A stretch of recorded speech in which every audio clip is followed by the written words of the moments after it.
Tote bags make the public radio world go round. They're like our currency. Our new tote bag for this spring fundraiser is not only the Cadillac of tote bags, it has an Adirondack story behind it. A woman who moved here from the Hudson Valley and turned her artistic flair into Adirondack maps that have become iconic. And a new one is on our tote bag. That's today's story of the day. Support for Story of the Day comes from Morja Wealth Management, serving the North Country for 3 generations. MorjaWM.com, securities offered through Hightower Securities, LLC, member FINRA, SIPC. Hightower is an SEC-registered investment advisor. And Kinney Drugs, now offering specialized home medical equipment and supplies. Learn more at KinneyHomeCare.com. Hey, I'm David Sommerstein. It's Tuesday, April 15th. First up, President Donald Trump's immigration crackdown has come to colleges and universities around the U.S., including here in the North Country. WCAX reports the federal government has revoked the visa of an international student studying at SUNY Plattsburgh. President Alexander Agnelli says the school's focus right now is on supporting the unnamed student. Providing them the best possible guidance and advice, but also providing them follow-up care on campus and pointing them in the direction of how they can actually resolve and figure out what their next steps are. Agnelli says the decision was made through the federal program that manages non-immigrants who come to the U.S. to study. The federal government makes the decisions on a student's visa's validity or whether it has been revoked. So essentially, this is a decision that's made far, far from this campus. In the last month, about 1,300 international students and scholars around the country have had their visas revoked or their federal immigration records terminated. That's according to NAFSA, the Association of International Educators. For international students in New York, SUNY Chancellor John King says this is a difficult and traumatic time for higher ed. We're working closely with the students to provide them with support in various ways. For some students, it's mental health support because this is a very traumatic disruption to their vision for their own education. It's academic support to help them figure out how to navigate given their changed immigration status. King says they're also connecting students with the Office of New Americans within New York State State Department to help students navigate these problems.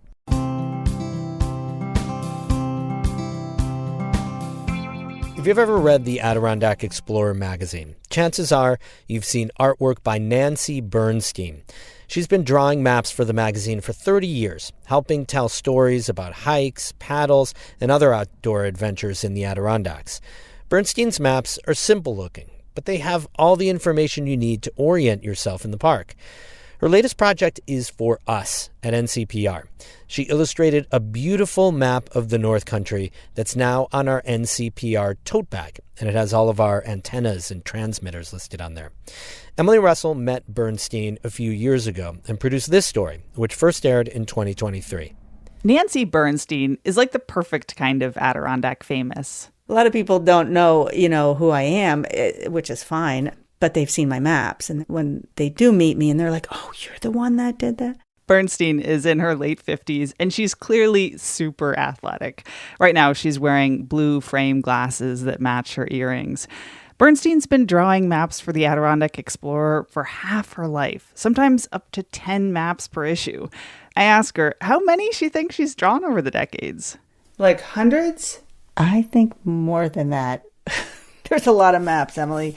All right, so let's focus on the few she's working on right now. The first is for another client, historic Saranac Lake. It's pretty detailed and mostly done. The goal is to show all the hamlets around the village. Take my tracing paper, I just line it up, where I want it, what I want to catch. In this case, she's adding the old railroad track. She lays her tracing paper over an official map of the Adirondacks. Line it up, and then I carefully, and this is where you need good vision. I have all kinds of glasses these days to be able to capture all this, but, then you're just drawing with pencil on my tracing paper. She slowly traces all the slight curves of the railroad track. Then it's time to imprint that onto her hand-drawn map. To do that, she uses another kind of special paper. This is a transfer paper. It's kind of like carbon paper, if you remember that from moons ago.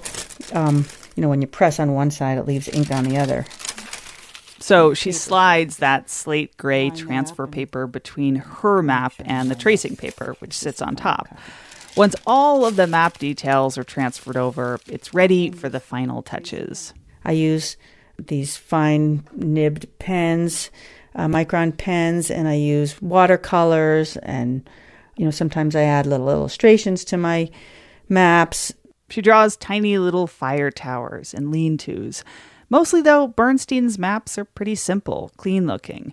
Rivers and streams are in blue, text is in black. They're not super detailed, but they're distinct. And they reflect the kind of art Bernstein has always felt most comfortable with. I never saw myself as a fine artist because I didn't think I had that creative sense to create something totally new. As a kid, Bernstein was drawn more towards what was real, what was right in front of her, plants and animals. She was also drawn to science. So she combined the two and started to pursue natural science illustration. I was early on in that when I got asked to do this map drawing for the Adirondack Explorer. Dick Beamish asked me, to do the prototype, and it kind of just started me down that path. Beamish is the founder of the Adirondack Explorer. Bernstein, at the time, was also going down another path, home construction, starting with her own. When she moved to the Adirondacks from the Hudson Valley in her 20s, she bought land with some friends in Vermontville, about 10 miles north of Saranac Lake. I had no idea how long I'd stay. I was just going to build something to see if I could do it, and then I did okay. It's a nice house. Bernstein's being humble. It's beautiful, especially the timber frame addition. While she drew maps and illustrations on the side, Bernstein worked in timber frame home construction for 20 years. Her home has sleek wooden lines, lots of light, windows that frame the Adirondacks. What are we looking at? That's a moose with the slide, and Mackenzie to the right with a little slide on it. I always want to go find that little slide. Yeah. Bernstein is an avid outdoors woman. When she's not drawing or working her day job, now at the Adirondack North Country Association, chances are Bernstein's in the mountains. I'm a skier, a hiker, a paddler. I'll jump on my bike. I'll do anything to be outside, depending on what the weather and the ground conditions are good for. I'm all in. All that time outside ends up going into her art. She's working on a map now for the Adirondack Explorer. It'll be part of a story about a hike some friends took from Long Lake down along the Northville Placid Trail. I hiked the Northville Placid Trail a couple of years ago, so I kind of pictured where I was along the map as I'm drawing and remembering swimming in Tyrrell Pond and camping in a certain spot. So I do like to kind of be in the place where I am. Over her 30-year career, Bernstein has drawn maps not just for the Explorer, but also for the Adirondack Council, for the 90-miler canoe race, for Hornbeck boats. She also does personal commissions. I've drawn maps for people's weddings, to help the people find where to go. And it's kind of fun where things have ended up, and it's nice to be this not high-profile person that kind of has little imprints all over the place. So now when you see one of those beautiful hand-drawn maps in the Adirondack Explorer, you'll know a bit more about the artist behind it.